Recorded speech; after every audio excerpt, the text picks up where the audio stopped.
Answer or respond to your question in a slightly different way. I thought that was a camera. It isn't. It's a recorder. It's both. For a guy who was identified to the McCarthy-Jenner-Velde Committee as a threat to our national security, this is big. And I was chairman of the dance committee at the University of Colorado at the time.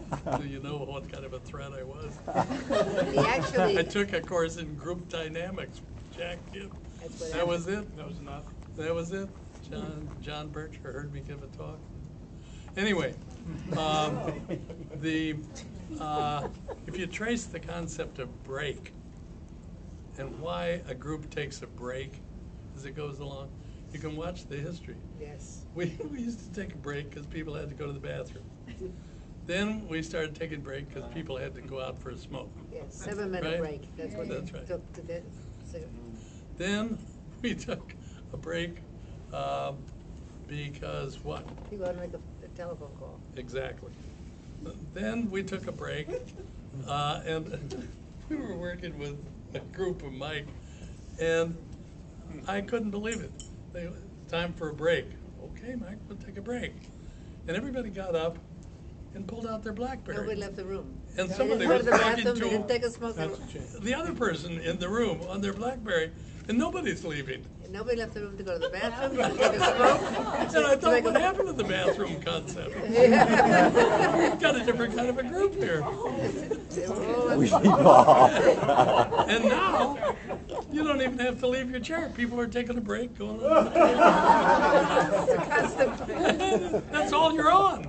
Everybody's on break. They take a break from this to listen in what's going on in the group. So go back to this.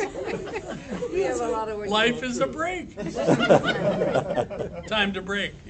Yep, time to break. Anyway, That's the future of OD.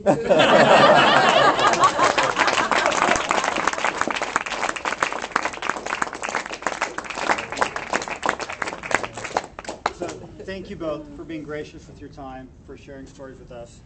I want to be fair to them, that they have a life other than sitting around telling stories to fellow OD consultants. Not much So, of one. I'm going to share one final story with you. Before I do that, I'll remind you there's plenty of food. Please enjoy it, because otherwise I fear what will happen to it in the trash. Someone needs to enjoy it, and the bars will be open for a while. And I would imagine that Edie and Charlie will continue to tell you stories if you want to ask them a few more questions. So I leave you with this. My first OD Network conference was in 1995 in Orlando. I was a second-year graduate student in my PhD program. I had no clue what the OD Network was, but one of my faculty members inspired me to go to the conference. My mother lived in Florida, so I made an excuse and said, okay, I'll go visit my mother and I'll spend some time with some colleagues, for a few days first.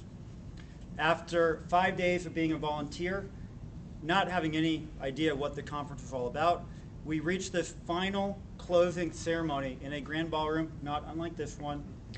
Lots and lots of people in a very big circle, as you can imagine OD consultants do. And I don't know if Charlie remembers this or not.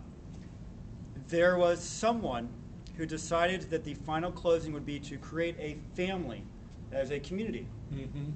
Charlie was the grandfather of the family. I don't remember who the mother and the father were, or the brothers and the sisters, or any of that, but I was Charlie's grandson.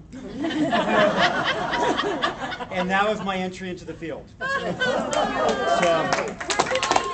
I've got to say, not quite 15 years later, it is such an honor to be able to listen to the stories and hear your thoughts about not just the past, but the future of OD. So thank you so much for sharing with us. And thank you all for being here to enjoy with us.